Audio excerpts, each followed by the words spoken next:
আজকে দুপুরের লাঞ্চের মেনুতে দেখো আমি কি করে নিয়েছিলাম। করেছিলাম ডিম আলুর কষা। তো হ্যালো ফ্রেন্ড, আমি টিয়া। আপনারা সবাই কেমন আছেন? আমার নতুন একটি ব্লগে আপনাদের সবাইকে ওয়েলকাম। তো আমি তো খুব ভালো আছি। তো দেখো, রান্নার জন্য আমি এখানে ডিমগুলোকে আগেই সেদ্ধ করে নিয়েছি, তারপরে ছুলে নিলাম। তারপরে এদিকে ডিম আলু একসাথে করে নিয়েছি আর এদিকে কড়াই বসিয়ে দিয়েছি। প্রথমেই আমি ডিমগুলোকে ভেজে নেবো, সেই জন্য আমি কড়াইতে বেশ কিছুটা সর্ষের তেল দিয়ে দিলাম। সর্ষের তেলটা ভালোভাবে গরম হয়ে যাওয়ার পর এবারে আমি ডিমগুলোকে দিয়ে দেবো। দেখো, এখানে আমি কিন্তু ডিমগুলোকেও দিয়ে দিচ্ছি। তারপরে ডিমগুলো দেওয়ার পরে আমি একটু দেবো হলুদ আর একটু লবণ। তারপরে এটিকে ভালোভাবে ডিমগুলোকে ভেজে নেব। ডিমগুলো দেখো ভালোভাবে ভাজা হয়ে গেছে। এইবারে আমি কিন্তু ডিমগুলোকে তুলে নেব। দেখো, এদিকে কিন্তু আমি ডিমগুলোকে তুলেও নিচ্ছি ভাজা হয়ে যাবার পর। দেখো, ওই একই কড়াইতে তেল ছিল, আরও কিছুটা একটু তেল দেবার পর আমি আলুগুলোকেও তুলে দিচ্ছি। আলুগুলোকেও ওই একইভাবে ভেজে নেব। আলুগুলো আমি ভাজার জন্য একটু নুন আর হলুদ দিয়ে দিলাম। তারপরে দেখো একটু নেড়ে চেড়ে আর একটু ঢেকে দেবো, যাতে সেদ্ধটাও হয় আর একটু ভাজা ভাজাও হয়ে যায়। এইবারে দেখো আলুটা ঢাকনা খুলে দেখি ভালোই ভাজা হয়ে গেছে। এবারে আমি আলুটাকে তুলে নেব। দেখো, আলুটা কিন্তু তোলা হয়ে গেছে। এবারে ওই একই কড়াইতে আমি দিয়ে দিলাম বেশ কিছুটা সরিষার তেল।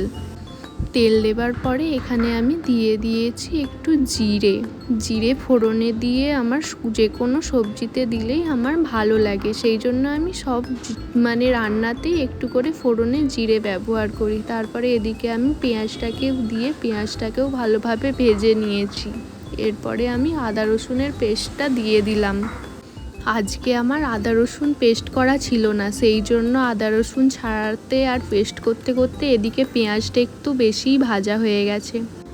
এদিকে দেখো আমি দিয়ে দিলাম টমেটো, হলুদ গুঁড়ো আর একটু লঙ্কার গুঁড়ো। এরপরে এটিকে ভালোভাবে ভাজা করে নেব। দেখো, এখানে ভাজা কিন্তু সেইভাবে হচ্ছে না। কড়াই জড়িয়ে যাওয়ার পর আমি একটু দিয়ে দিলাম জলটা দিলে কি হয়, ভালোভাবে টমেটোটা আরে সেদ্ধও হয়ে যায় আর মশলাটা ভালোভাবে কষানোও হয়। দেখো, এদিকে কিন্তু মশলা থেকে তেল ছেড়ে দিয়েছি। এবারে আমি একে একে দিয়ে দেবো আগে থেকে ভেজে রাখা আলুগুলো দেখো আমি কিন্তু দিয়ে দিলাম। এবারে ভালোভাবে মশলাতে নাড়াচাড়া করে এবারে আমি দিয়ে দেবো এতে বেশ কিছুটা পরিমাণ জল। তোমরা এতে গরম জলও ব্যবহার করতে পারো, কিন্তু আজকে আমি ঠান্ডা জলই দিয়ে দিলাম। তারপরে দেখো এতে পরিমাণ মতো জল দেওয়া হয়ে গেছে। এবারে আমি দিয়ে দিলাম ঢাকা, যাতে আলুটা সেদ্ধ হয়।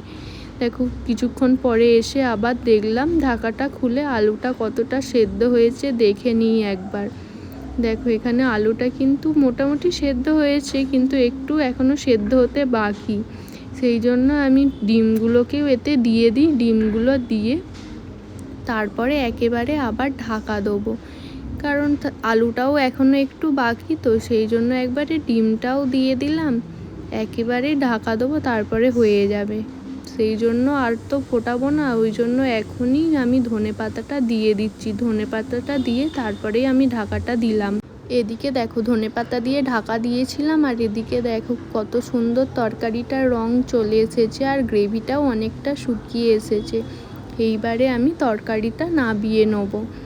দেখো, এখানে আমি ভাতের সাথেও তোমাদেরকে দেখিয়ে দিলাম। তো আজকের রেসিপিটা আমার কেমন লাগলো আর ভিডিওগুলো তোমাদের কেমন লাগছে আমাকে কিন্তু অবশ্যই জানিও। আর তোমরা আজকে দুপুরের লাঞ্চের মেনুতে কে কী রান্না করলে সেটাও আমাকে কিন্তু অবশ্যই জানিও।